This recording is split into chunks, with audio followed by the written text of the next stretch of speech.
जय श्री राम। जय हनुमान।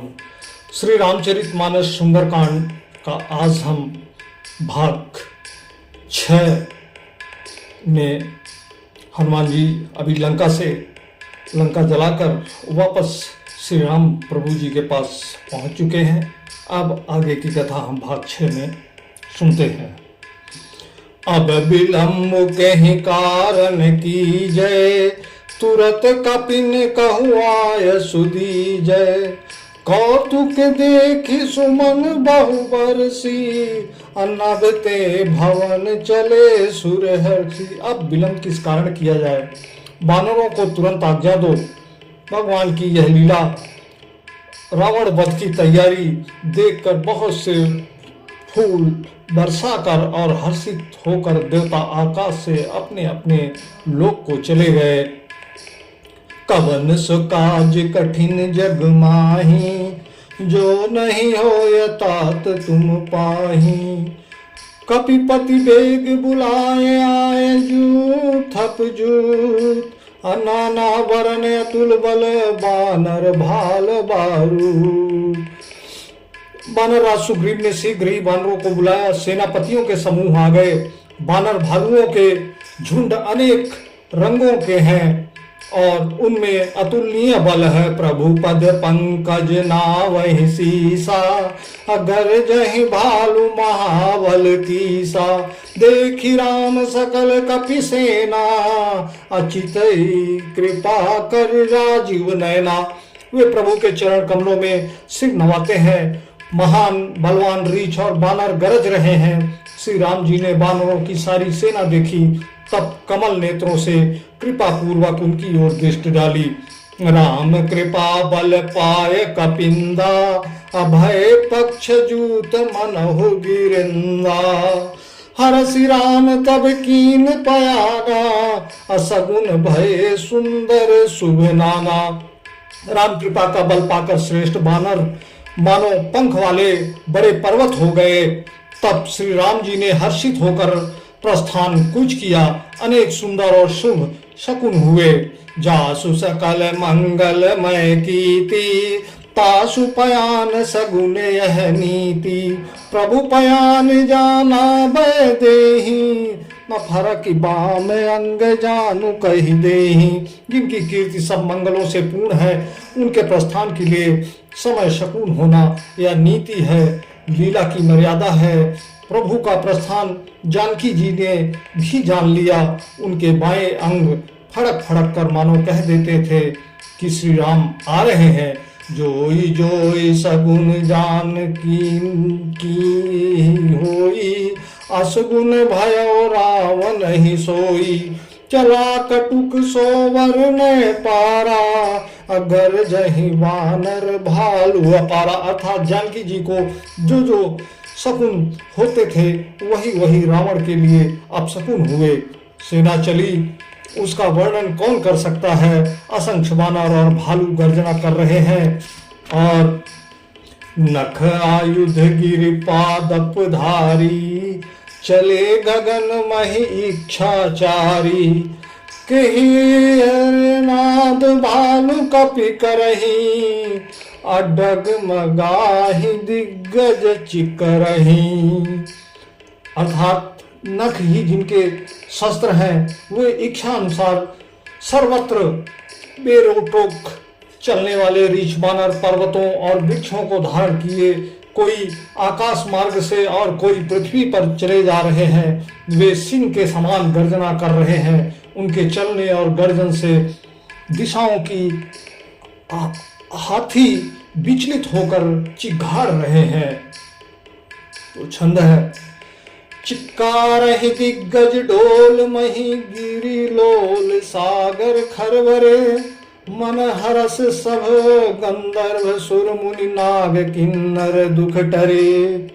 कट कटहि मरकट विकट भट बहु कोटि कोटिन धावहि। जय राम प्रबल प्रताप कौशलनाथ गुण गण गावहि। अर्थात दिशाओं के हाथी चिघाड़ने लगे, पृथ्वी डोलने लगी, पर्वत चंचल हो गए, कांपने लगे और समुद्र खलबला उठे। गंधर्व देवता मुनि नाग किन्नर सब मन में हर्षित हुए कि अब हमारे दुख टल गए। अनेकों करोड़ों भयानक बानर योद्धा कटकटा रहे हैं और करोड़ों ही दौड़ रहे हैं। प्रबल प्रताप कौशलनाथ श्री रामचंद्र जी की जय हो, ऐसा पुकारते हुए वे उनके गुण समूहों को गा रहे हैं। सही सक न भार उदार ही पति बार बार ही मोहि, अगह दसन पुनि पुनि कमठ पृष्ठ कठोर सो किम सोहि।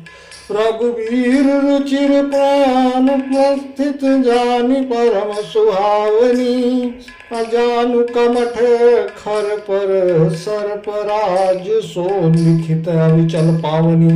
अर्थात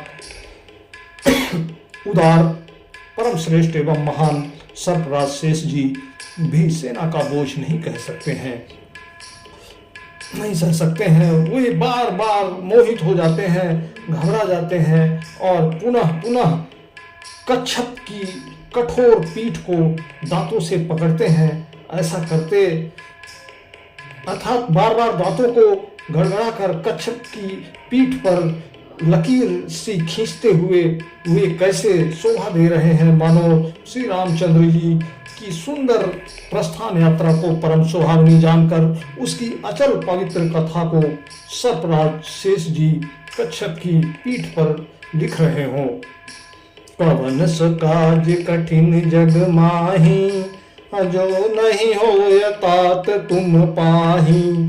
यही विधि जाय कृपा निधि उतरे सागर तीर, अजह तह लागे खान फल भाल विपुल कपिवीर। इस प्रकार कृपा निधान श्री राम जी समुद्र तट पर जा उतरे।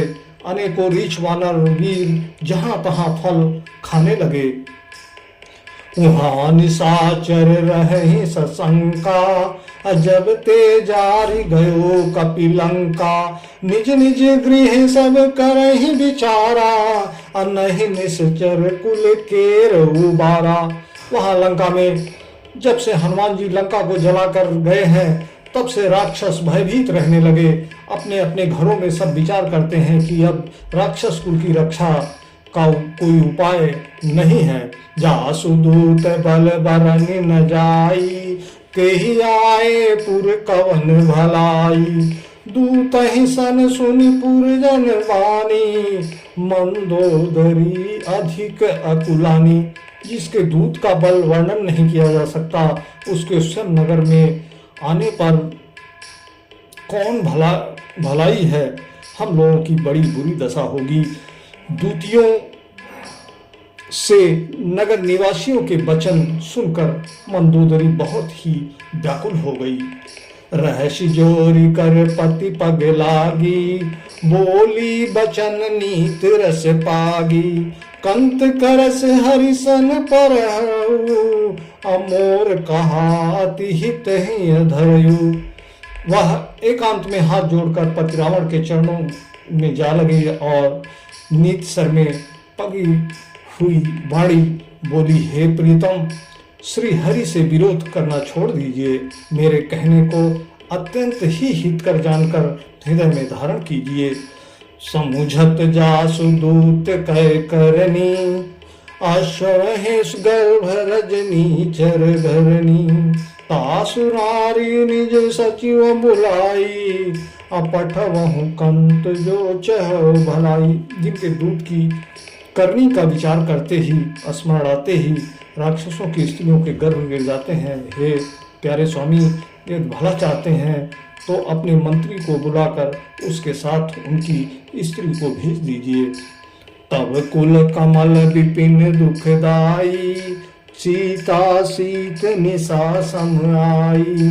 सुनहु नाथ सीता बिनु दीन है, हित न तुम्हार शंभु कीन है। सीता आपके कुल रूपी कमलों के वन को दुख देने वाली जाड़े की रात्रि के समान आई है। हे नाथ, सुनिए, सीता को लौटा दीजिए।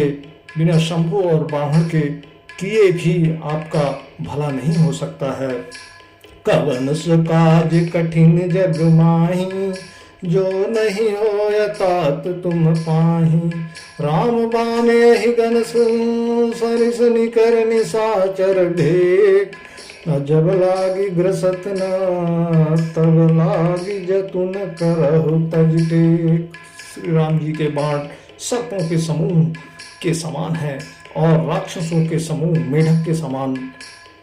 जब तक वे इन्हें ग्रस नहीं लेते, निगल नहीं जाते, तब तक हट छोड़कर उपाय कर लीजिए। और श्रवण सुनी सठता कर बानी, बिहसा जगत विदित अभिमानी। सभय सुभाव नारी कर साचा, मंगल महु भय मन अति काचा। मूर्ख और जगत प्रसिद्ध अभिमानी रावण कानों से उसकी वाणी सुनकर खूब हंसा और बोला, स्त्रियों का स्वभाव सचमुच ही बहुत डरपोक होता है। मंगल में भी भय करती हो, तुम्हारा मन हृदय बहुत ही कच्चा कमजोर है। जो आवहि मर कट कट कटकाई, अजहि विचार निश्चर खाई। कपहि लो कप जाकी त्रासा, तासु नारी सभीत बड़े आशा। यदि वानरों की सेना आवेगी तो बेचारे राक्षस उसे खाकर अपना जीवन निर्वाह करेंगे। लोकपाल भी जिसके डर से कांपते हैं, उसकी स्त्री डरती हो, यह बड़ी हंसी की बात है। अस कही भी हसी ताहि उरलाई, चले सभा ममताधिकाई। मंदोदरी हृदय अतिगर चिंता, भयो कंत पर विधि विपरीता। रावण ने ऐसा कहकर हंस करके उसे हृदय से लगा लिया और ममता बढ़ाकर अधिक स्नेह दर्शाकर वह सभा में चला गया। मंदोदरी हृदय में चिंता करने लगी कि पथ पर विधाता प्रतिकूल हो गए हैं। बैठूं सभा खबर यस पाई, सिंधु पार सेना सब आई। बूझस सचिव उचित मत कहऊ, ते सब हंसे मस्त कर रहेऊ। ज्यों ही वह सभा में जाकर बैठा, उसने ऐसी खबर पाई कि शत्रु की सारी सेना समुद्र के उस पार आ गई है। और उसने मंत्रियों से पूछा है कि उचित सलाह कहिए, अब क्या करना चाहिए। तब वे सब हंसे और बोले कि चुप किए रहिए, इसमें सलाह की कौन सी बात है। अर्थात जितहु सुरासुर तब श्रम नाही, नर बानर के ही लेखे माही। आपने देवताओं और राक्षसों को जीत लिया, तब तो कुछ श्रम ही नहीं हुआ, फिर मनुष्य और वानर किस गिनती में है। कवन सु काज कठिन जग माही, अजो नहीं होय तात तुम पाही। सचिव वैद्य गुर तीन जो प्रिय बोलहि भय आस, राज धर्म तन तीन करे होय बेगहि नाश। अर्थात मंत्री वैद्य और गुरु ये तीन यदि अप्रसन्नता के भय या लाभ की आशा में हित की बात ना कहकर प्रिय बोलते हैं तो ठकुर सुहाती कहने लगते हैं, तो क्रमशः राज्य, शरीर और धर्म इन तीन का शीघ्र ही नाश हो जाता है। सोई रावण कहो बनी सहाई, स्तुति करहि सुनाई सुनाई। अवसर जान विभीषण आवा, भ्राता चरण शीस तेहि नावा। रावण के लिए भी वही सहायता संयोग आ बनी है। मंत्री उसे सुना सुनाकर मुंह पर स्तुति करते हैं। इसी समय अवसर जानकर विभीषण जी आए। उन्होंने बड़े भाई के चरणों में सिर नवाया और पुण्य सिरुनाय बैठे निज आसन। बोला बचन पाय अनुशासन, जो कृपाल पूछहु मोहि बाता। मति अनुरूप कहु हित ताता। फिर वो सिर नवाकर अपने आसन पर बैठ गए और आज्ञा पाकर ये वचन बोले कि हे कृपालु, जब आपने मुझसे बात राय पूछी ही है तो हे तात, मैं आपकी बुद्धि के अनुसार आपके हित की बात कहता हूँ। जो आपन चाहे कल्याणा, सुजस सुमित शुभ गति सुख नाना। सो पर नारी लीलार गोसाई, अतजहु चौथ के चंद की नाई। जो मनुष्य अपना कल्याण, सुंदर यश, सुबुद्धि, शुभ गति और नाना प्रकार के सुख चाहता हो, वह हे स्वामी पर स्त्री के ललाट को चौथ के चंद्रमा की तरह त्याग दे। अर्थात जैसे लोग चौथ के चंद्रमा को नहीं देखते, उसी प्रकार पर स्त्री मुख ही ना देखें। 14 भुवन एक पति होई, अभूत द्रोही तृष्ट ही नहीं सोई। गुण सागर नागर नर जो, अलप लोभ भल कर न को। 14 भुवनों का एक ही स्वामी हो, वह भी जीवों से बैर करके ठहर नहीं सकता, नष्ट हो जाता है। जो मनुष्य गुणों का समुद्र और चतुर हो, उसे चाहे थोड़ा भी लोभ क्यों ना हो तो भी कोई भला नहीं कहता। कवन सो काज कठिन जग माही, जो नहीं हो तात तुम पाही। काम क्रोध मद लोभ सब नाथ नरक के पंथ, असब परिहर रघुवीर भजहि जहि संत। हे नाथ, काम क्रोध मद और लोभ ये सब नरक के रास्ते हैं। इन सब को छोड़कर श्री रामचंद्र जी को भजिए, जिन्हें संत सत्य पुरुष भजते हैं। तात राम नहीं नर भूपाला, भुवनेश्वर कालहु कर काला। ब्रह्मा नाम अज भगवंता, व्यापक अजित अनादि अनंता। हे तात, राम मनुष्यों के ही राजा नहीं है, वे समस्त लोकों के स्वामी और काल के भी काल हैं। वे संपूर्ण ईश्वर, यश, श्री, धर्म, वैराग्य एवं ज्ञान के भंडार हैं, भगवान हैं। वे निरामय, विकार रहित, अजन्मा, व्यापक, अजय, अनादि और अनंत ब्रह्म है। गोद्युजिर्धेनु देव हितकारी, कृपा सिंधु मानसु तन धारी। जन रंजन भंजन खल भ्राता, वेद धर्म रक्षक सुन भ्राता। अर्थात उन कृपा के समुद्र भगवान ने पृथ्वी, ब्राह्मण, गौ और देवताओं का हित करने के लिए ही मनुष्य शरीर धारण किया है। हे भाई सुनिए, वे सेवकों को आनंद देने वाले, दुष्टों के समूह का नाश करने वाले और वेद तथा धर्म की रक्षा करने वाले हैं। ताहि बयुर तजी नाय माथा, प्रणतारित भंजन रघुनाथा। देहुनाथ प्रभु कहु वही देही, अभजहु राम बिन हेतु सनेही।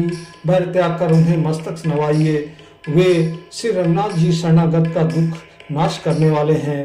हे नाथ, उन प्रभु सर्वेश्वर को जानकी दे दीजिए और बिना ही कारण स्नेह करने वाले श्री राम जी को भजिए। शरण गयो प्रभु ताऊ न त्यागा, विश्वद्रोह कृत अघ जहि लागा। जासु नाम त्रय ताप न सावन, असोई प्रभु प्रकट समुझे जिन रावण। जिसे संपूर्ण जगत से द्रोह करने का पाप लगा है, शरण जाने पर प्रभु उसका भी त्याग नहीं करते। जिनका नाम तीनों तापों का नाश करने वाला है, वे ही प्रभु भगवान मनुष्य रूप में प्रकट हुए हैं। हे रावण, हृदय में यश समझ लीजिए। कवन सु काज कठिन जग माही, जो नहीं होय तात तुम पाही। बार बार पद लागो, विनय करहूँ 10 शीस। अपरिहर मान मोह मद, भजहु कौशलाधीश। हे दशानन, मैं बार बार आपके चरणों में लगता हूँ और विनती करता हूँ कि मान मोह और मद को त्याग कर आप कौशलपति श्री राम जी का भजन कीजिए। मुनि पुलसित निज शिष्य सन कही पठै यह बात, अतुरत सो मैं प्रभु सन कही पाय सुरतात। मुनि पुलस्त जी ने अपने शिष्य के हाथ यह बात कहला भेजी है। हे तात, सुंदर अवसर पाकर मैंने तुरंत ही वह बात प्रभु से कह दी। माल्यवंत अति सचिव सयाना, तासु वचन सुन अति सुख माना। तात अनुज तब नीत विभूषण, सो उर्धर जो कहत विभीषण। माल्य नाम का एक बहुत ही बुद्धिमान मंत्री था। उसने उन विभीषण के वचन सुनकर बहुत ही सुख माना और कहा, हे तात, आपके छोटे भाई नीति को भूषण रूप में धारण करने वाले अर्थात नीतिमान हैं। विभीषण जो कुछ कह रहे हैं उसे हृदय में धारण कर लीजिए। रिपुत करस कहत सठ दो, दूरी न करहु यहाँ है को, माल्यवंत गृह गयो बहोरी, कह विभूषण पुनि कर जोरी। रावण ने कहा, हे दोनों मूर्ख शत्रु की महिमा बखान कर रहे हो, यहाँ कोई है, इन्हें दूर करो। तब माल्यवान तो घर लौट गया और विभीषण हाथ जोड़े फिर कहने लगे, सुमति कुमति सबके उर रहाई, नाथ पुराण निगम यस कहाई, जहाँ सुमति तहाँ संपत्ति नाना, और जहाँ कुमति तहाँ विपत निधाना। है नाथ, पुराण और वेद ऐसा कहते हैं कि सुबुद्धि, अच्छी बुद्धि और कुबुद्धि, खोटी बुद्धि सबके हृदय में रहती है। जहाँ सुबुद्धि है वहीं नाना प्रकार के संपदाएं सुख स्थित है रहती है, और जहाँ कुबुद्धि है वहाँ परिणाम में विपत्ति दुख रहते हैं। तब उर कुमति बसी विपरीता, हित अनहित मानहु रिपु प्रीता, काल रात निश्चर कुल केरी, अतहि सीता पर प्रीति घनेरी। आपके हृदय में उल्टी बुद्धि बसी है, इसी से आप हित को अहित और शत्रु को मित्र मान रहे हैं, जो राक्षस कुल के लिए कालरात्रि के समान है। उन सीता पर आपकी बड़ी प्रीति है। कवन सुकाज कठिन जग माही, अजो नहीं हो तात तुम पाही, तात चरण गई मांगे राखो मोर दुलार, न सीता देव राम कहू अहित न हो तुम्हारे। तात मैं चरण पकड़कर आपसे भीख मांगता हूँ, विनती करता हूँ कि आप मेरा दुलार रखिए, मुझ बालक को आग्रह को स्नेह पूर्वक स्वीकार कीजिए, श्री राम जी को सीता जी वापस कर दीजिए, आपका इसी में हित है। बुद्ध पुराण श्रुति संपत बानी, कही विभीषण नीत बखानी, सुनत दशानन उठा रिसाई, अखल ते निकट मृत्यु अब आई। विभीषण ने पंडितों पुराणों और वेदों द्वारा समस्त अनुमोदित वाणी से नीति बखान कर कही, पर उसे सुनते ही रावण क्रोधित होकर उठा और बोला कि हे रे दुष्ट, अब मृत्यु तेरे निकट आ गई है। जियस सदा सठ मोर जियावा, रिपु कर पक्ष मूढ़ तो ही भावा, कैसी न खलेस को जग माही, अभुज बल जाहि जीता मैं नाही। अरे मूर्ख, तू जीता तो है सदा, मेरा जिलाया हुआ अर्थात मेरे ही अन्न से पल रहा है, पर हे मूढ़, पक्ष तुझे शत्रु की ही अच्छा लगता है। अरे दुष्ट, बताना जगत में ऐसा कौन है जिसे मैंने अपनी भुजाओं के बल से ना जीता हो। मम पुर बस तपिन सिंह पर प्रीति, असठ मिल जाए तिन्हें कहो नीति, अस कह कीन चरण प्रहारा, अनुज गह परिवारम्बारा। अर्थात मेरे नगर में रहकर प्रेम करता है, तपस्वियों पर मूर्ख, उन्हीं से जा मिल और उन्हीं को नीति बता। ऐसा कहकर रावण ने उन्हें लात मारी, परंतु छोटे भाई विभीषण ने मरने पर भी बार बार उसके चरण पर ही पड़े रहे। उमा संत कहे है बड़ाई, मद करत जो करहि भलाई, तुम पितु सरस भलहि मोहि मारा, राम भजहि कि नाथ तुम्हारा। शिव जी कहते हैं, हे उमा, संत की यही बड़ाई महिमा है कि वे बुराई करने पर भी बुराई करने वाले की भलाई ही करते हैं। विभीषण जी ने कहा है, आप मेरे पिता के समान हैं, मुझे मारा सो तो अच्छा ही किया, परंतु हे नाथ, आपका भला श्री राम जी को भजने में ही है। सचिव संग लय नभ पथ गयऊ, असमहि सुनाय कहत अस भयऊ। इतना कहकर विभीषण अपने मंत्रियों को साथ लेकर आकाश मार्ग में गए और सबको सुनाकर वे ऐसा कहने लगे। कवन सो काज कठिन जग माही, जो नहीं होय तात तुम पाही। राम सत्य संकल्प प्रभु सभा कल, काल बस तोर। अमय रघुवीर शरण अब जाऊं, देहु जानी खो।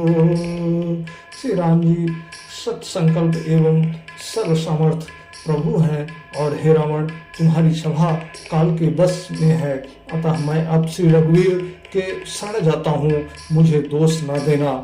अस कही चला विभीषण जबहि, आयुहीन भय सब तबहि। साधु अवज्ञा तुरत भवानी, अकर कल्याण अखिल कहे हानि। ऐसा कहकर विभीषण जी ज्यों ही चले त्यों ही सब राक्षस आयुहीन हो गए, उनकी मृत्यु निश्चित हो गई। शिव जी कहते हैं, हे भवानी, साधु का अपमान तुरंत ही संपूर्ण कल्याण की हानि है, नाश कर देता है। रावण जब ही विभीषण त्यागा, भयहु विभव बिनु तबहि अभागा। अचले हूँ हरसि रघुनायक पाही, अकरत मनोरथ बहु मन माही। अर्थात रावण ने जिस क्षण विभीषण को त्यागा उसी क्षण वह भागा वैभव ऐश्वर्य से हीन हो गया। विभीषण जी हर्षित होकर मन में अनेकों मनोरथ करते हुए श्री रघुनाथ जी के पास चले गए। देखहूं जाई चरण जल जाता, आरुण मृदुल सेवक सुखदाता। जे परम परस तरे सिनारी, अदंडक कानन पावनकारी। वे सोचते जाते थे मैं जाकर भगवान के कोमल और लाल वर्ण के सुंदर चरण कमलों के दर्शन करूंगा, जो सेवकों को सुख देने वाले हैं, जिन चरणों का स्पर्श पाकर ऋषि पत्नी अहल्या तर गई और जो दंड कवन को पवित्र करने वाले हैं। कवन सुकाज कठिन जग माही, जो नहीं होय तात तुम पाही। जे पद जनक सुताउर लाए, अकपट कुरंग संग धर धाये। हरूर सर सरोज पद जेई, अहो भाग मैं देखौ तेहि। जिन चरणों को जानकी जी ने हृदय में धारण कर रखा है, जो कपट मृग के साथ पृथ्वी पर उसे पकड़ने को दौड़े थे और जो चरण कमल साक्षात शिव जी के हृदय रूपी सरोवर में विराजते हैं, मेरा अहोभाग्य है कि मैं उन्हीं को आज देखूंगा। कवन सो काज कठिन जग माही, जो नहीं होय तात तुम पाही। इस तरह से यहाँ पे हमारा छठा अध्याय, छठा भाग समाप्त होता है और 7वें अध्याय में हम आगे की कहानी जारी रखेंगे। आपसे निवेदन है, आप सभी से निवेदन है, कृपया भक्ति भाव से इसको सुनते रहें और हमारे 7वें भाग का इंतजार करें। 7वें भाग में हमारा ये सुंदरकांड समाप्त हो जाएगा। जय श्री राम, जय हनुमान।